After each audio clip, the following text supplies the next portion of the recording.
United States, which of course is the biggest threat to everybody. And China was clearly a threat because it's coming up and its growth rate is enormous and so on. I think that doesn't bode well for any of us. It's just more of an imperial power. It's a clash, and certainly modern history is very much a clash of imperial powers. But I think what is interesting about public opinion today as a power is that it's not accepting that. I've never known people to be better informed in all my years as a journalist than they are now. And that may even include a consciousness about how the world ought to be run. There's that terrible word, multipolar. I think they mean that it should be run by various states. Yes, the more powerful, undoubtedly, will have more power. But there's ways of restraining them. I think we're only at the beginning of really working out a truly democratic modern era.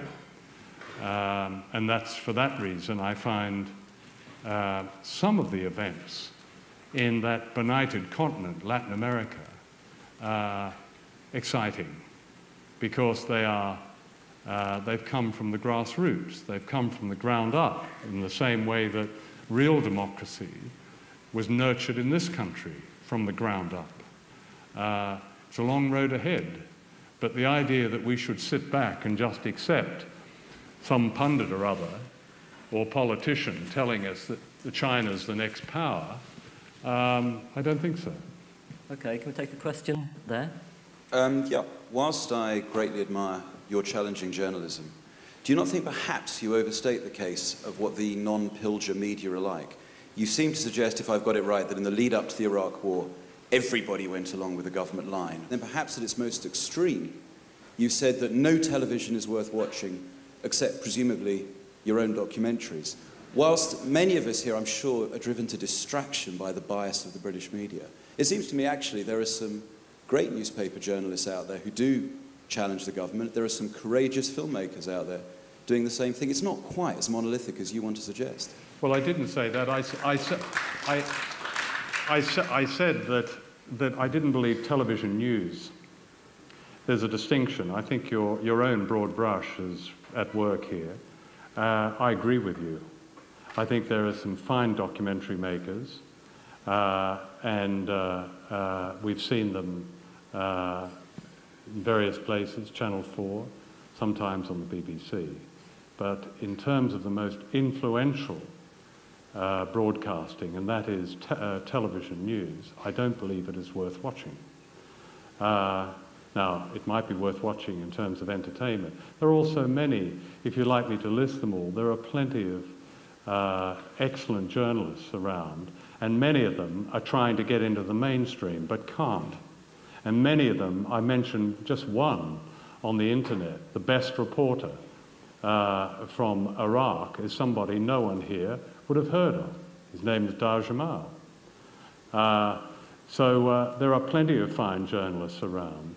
Many of them are mavericks, and many of them are physically courageous mavericks. I don't see that we should be celebrating institutional journalism at all. I think that journalists should be dropping their defensiveness, and I felt this often myself, their defensiveness, dropping their clubbiness, if you like, and at least examining how journalism works within institutions. There is a complete barrier to this examination, in my view, in much of current affairs, and especially in the BBC. We are objective, we are balanced, we are impartial, finish. The moment we walk through that door, we rise to a nirvana in which we have these three qualities. Now, we all know that's nonsense. Otherwise, we would be informed, because the public broadcaster is our main informer. And I just would putting it another way, I would invite a real debate about this, and certainly an analysis and a self-examination about what we can do. I do believe that individual journalists and broadcasters can make a difference. As you rightly point out, some have, and I wouldn't suggest that my own documentaries are the only sources of that. We'll take our last question over there.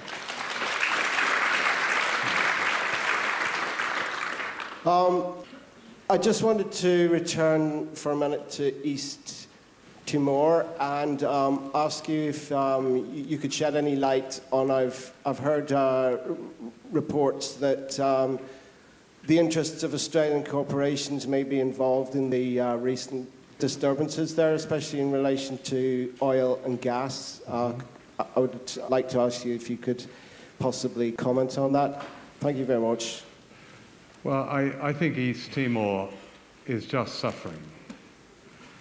This country, apart from, well, there are a number of countries, but there are a few more abused and ravaged than this tiny country, which lost